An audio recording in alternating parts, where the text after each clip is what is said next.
My name is Connie Noonan Hadley, and I'm a researcher and lecturer at the Questrom School of Business. In particular, I study workplace loneliness, social support, and burnout. Well, I think it's a really good time for everyone to be rethinking all aspects of work, not just in-person work, but speaking specifically about how and when work gets done together in a face-to-face setting. The pandemic has really taught us a lot of things.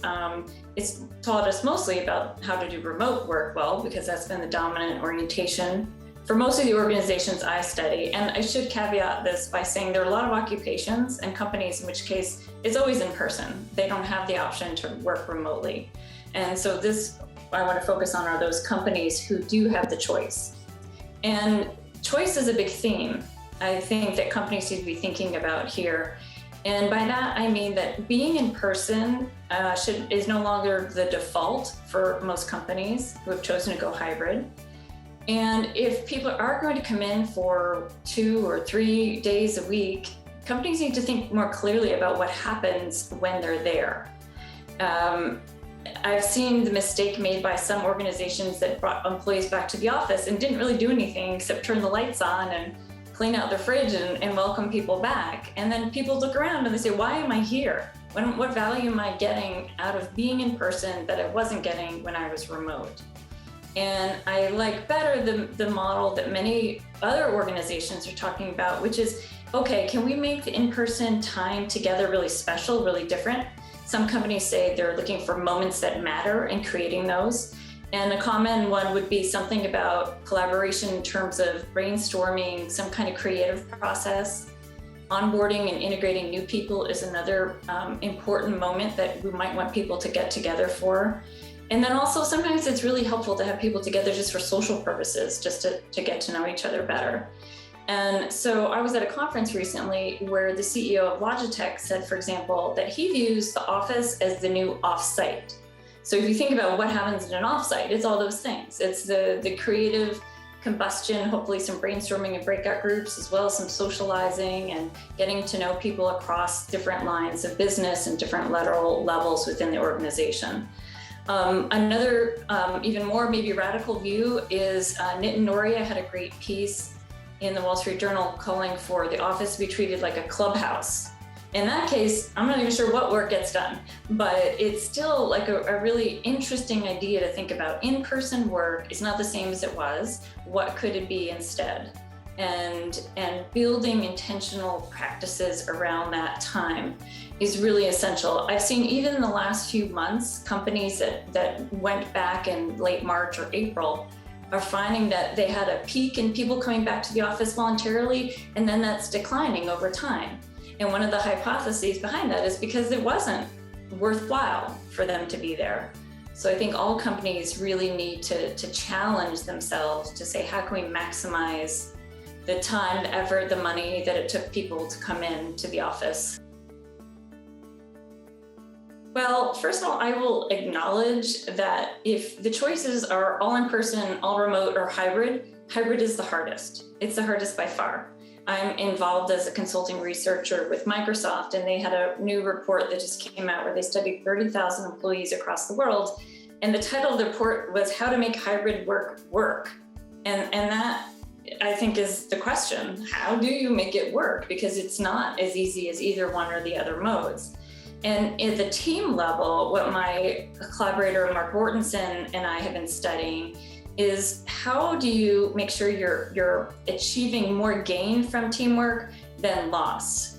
And that's always an issue, because every time we invest in some structure or some kind of collaboration, there's going to be pros and cons.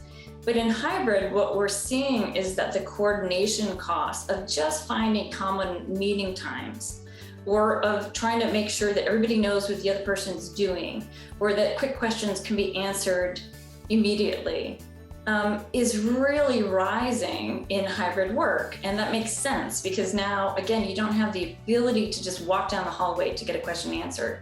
And you don't assume everyone's going to be in the same place, so you don't have to coordinate locations. So managers are really being strained here, the ones who are managing highly integrated teams, because they're spending more and more of their time doing that hybrid coordination stuff instead of the real work and the coaching and mentoring that they're meant to be doing. So Mark and I wrote an article that came out in Harvard Business Review recently that has the title, "Do We Still Need Teams?" And this was not a title that well, first of all, we didn't actually make it up. HBR chose the title, but this was not a question that I ever thought that I, in my own research, would be asking, because I've been studying teams for 20 years. I'm a big believer in teams. I see all the value that they can contribute. But if we're going to be finding that we can't get that utility out of teams, and I don't mean just productivity, but I mean people feeling good and connected about being part of a team, if that's lost because it feels like a hassle, or everyone feels like they're sacrificing too much, say, for example, that they're having to show up early in the morning or late at night to attend a common team meeting, then maybe we shouldn't be doing teams. And we offered one alternative, which is a step down, called co-acting groups. And the idea of those is that you are loosely tied. So instead of really feeling like you're a team, you are all working independently, but there are some moments of integration. And maybe that would be some kind of, again, brainstorming session or team launch session where you want a lot of minds on top of a problem. And then maybe 6 weeks down the road, there might be like a decision-making kind of common engagement across people. But for the rest of the time, they're kind of in parallel play. People are doing their own work. They're not looking for team meetings every other day. And they have one manager or maybe a couple of managers, but their job is to do more one-on-one dyadic interactions to keep track of things. And we know that it's a lot easier to communicate virtually when you're one-on-one. And it's also just a lot easier to schedule if you're only doing it with one other person at a time. So that's one idea that we have that may help companies who do want some collaboration but aren't finding that hybrid teamwork is providing the net value that they were hoping. Well, one thing I will say is we have learned a lot from the pandemic, but we do not know all the answers. As I mentioned, this really does require creativity and intentionality. And I would advise against getting too committed, and particularly in a public declaration about one way of working or the other, whether it's your hybrid work policy or whether you're going to continue on with teams as they've been currently formed or try something new. Telling the employees, this is a trial. We're not sure if this is going to work. We're not sure if this policy is going to work. We're not sure if this new approach is going to work. We're all learning together. So here's what we need from you. We need you to provide input on the design, and we need you to provide input on how it's going. And then we need your forbearance and input as we decide whether or not to continue or to change things going forward. And maybe every 6 months is about, you don't want to make people crazy, but maybe every 6 months or so is about the time where you should take a deliberate pause, analyze what you've learned so far, and then make the next step forward. And the organizations that I see that are taking that mentality are already accelerating because they're already making changes faster than those who are just giving it a full year, for example, before they decide to do something different. So finding that balance between creating some sort of stability and understanding for everyone, but also being ready and open to make changes is the key. And underlying all of this is a sense of transparency. There's no point in hiding the fact that you don't know anymore. I mean, I think we've all understood there's a lot we don't know. So go ahead and talk about it, but just show what the plan is to figure it out. Well, unfortunately, my research and that of others has shown that loneliness in the workplace is rising. And it was before the pandemic. I think it's important for people to know that this is not an artifact over being separated for 2 years or working in a socially distant manner. In fact, our US Surgeon General, Vivek Murthy, wrote an article in Harvard Business Review in 2017, 5 years ago, that said we're having a loneliness epidemic in workplaces. There are a lot of reasons for that, but the challenge that I'm really working on is what to do about it. And again, this is not an issue that's dependent on the mode of work. So when we were mostly working in person in an office, people were getting lonelier. So just going back to the office is not going to solve that problem. In addition, I have seen that people can build really strong relationships remotely. So it also means that we could figure this out, continuing on with hybrid and remote work. But what needs to happen to help people feel less lonely are a few steps. The first one is to get a hold of what's really going on. So most companies aren't measuring loneliness. They may be sort of generally measuring culture or engagement, but they're not really trying to understand if people are feeling satisfied with their social relationships at work. So some of my new research is examining that specifically and trying to look for correlates to what determine whether someone says, I am satisfied or I'm not satisfied with my relationships. And then, so first one is getting a hold of what's the problem by measuring it in a really sensitive and targeted manner. And then the second thing is thinking about, okay, so what are the interventions that can help reduce loneliness? And the first thing I would say is really deciding this is a priority for the company. And most companies will say, yes, we want collaboration, we want strong relationships.